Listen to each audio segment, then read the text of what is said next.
بلند ہوئی ہے تو وہ عشق محمد ہی بلند ہوا ہے۔ اگر کوئی چیز بلند ہوئی ہے تو وہ محبت کا پیغام بلند ہوا ہے۔ اگر کوئی چیز بلند ہوئی ہے تو وہ صبر کی تلقین بلند ہوئی ہے۔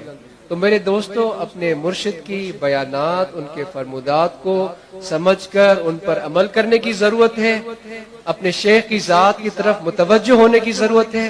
ماشاءاللہ عارف شاہ صاحب اور ان کے بھائی اپنے پیر و مرشد کے پیغام کو آگے لے کر چل رہے ہیں۔ عارف شاہ صاحب کی خدمتیں اس جماعت کے لیے اپنے شیخ کی پیغام پر لبیک کہہ کر اس پیغام کو آگے لے کر چلنے کے لیے قابل تحسین ہے، اور میری دعا ہے کہ اللہ تبارک و تعالی عارف شاہ صاحب کو یہ محبت، یہ استقامت، یہ شوق، یہ جوش، یہ جذبہ ہمیشہ اسی طرح بلند رکھے جس طرح ان کے والد گرامی کے دل میں ہمیشہ بلند تھا۔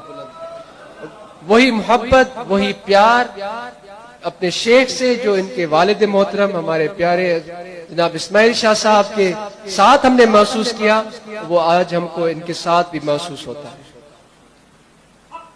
ہماری دعا ہے کہ اللہ تبارک و تعالی عارف شاہ صاحب پر بھی وہی نظر رکھے جو ان کے ہمارے مرشد کی، وہی ان پہ نظر رکھے جو ان کے والد محترم پر نظر، اور انشاءاللہ اس کا ذریعہ ایک ہی ہے، وہ فنا فی شیخ ہے، اپنے شیخ کی ذات میں فنایت ہے۔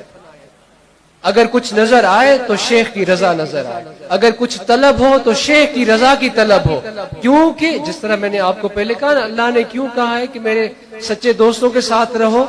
کیونکہ خدا جانتا ہے کہ ان کے دل میں میرا خوف ہے۔ اور ہم شیخ کی رضا کی طلب کیوں کرتے ہیں؟ کیونکہ خدا کی رضا ان کے ساتھ، یہ راستہ ہے، اسی پر چل کر ہم خدا کے حضور کی طرف متوجہ ہوتے ہیں۔ تو تبلیغ کا کام، طریقت کا کام اسی طرح جاری و ساری رہنا چاہیے۔ یہ محبت کا پیغام ہے، انشاءاللہ اس کو کسی فرد کی ضرورت نہیں ہے۔ میرے پیر کی جماعت میں میرے جیسے ہزاروں لاکھوں پھرتے ہیں، میرے پیر کی تبلیغ کو، اس کام کی تجوید کو کسی فرد کی ضرورت نہیں ہے، یہ خدا کے حکم سے چلتا ہے، یہ آقا نامدار حضرت صلی اللہ علیہ وسلم کی توجہ سے چلتا ہے۔ اگر کسی کے دل میں یہ بات ہے بھی تو وہ اپنا نقصان کر رہا ہے، اپنی پریشانی کا سامان اکٹھا کر رہا ہے، اپنی رسوائی کا سامان اکٹھا کر رہا ہے، اس کے سوائے اس کو کچھ نہیں ملے گا۔ اگر کچھ پانے کا سامان اکٹھا کرنا ہے تو اپنے پیر کے نام کو بلند کرے، آقا نامدار حضرت صلی اللہ علیہ وسلم کی محبت کو بلند کرے، تو انشاءاللہ اللہ کی رضا اس کے ساتھ ہے۔ اللہ تبارک و تعالی آپ سب کا، ہم سب کا یہاں جمع ہونا قبول فرمائے۔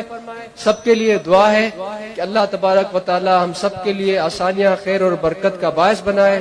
الحمدللہ رب العالمین والعاقبۃ للمتقین والصلاۃ والسلام علی سید الانبیاء والمرسلین۔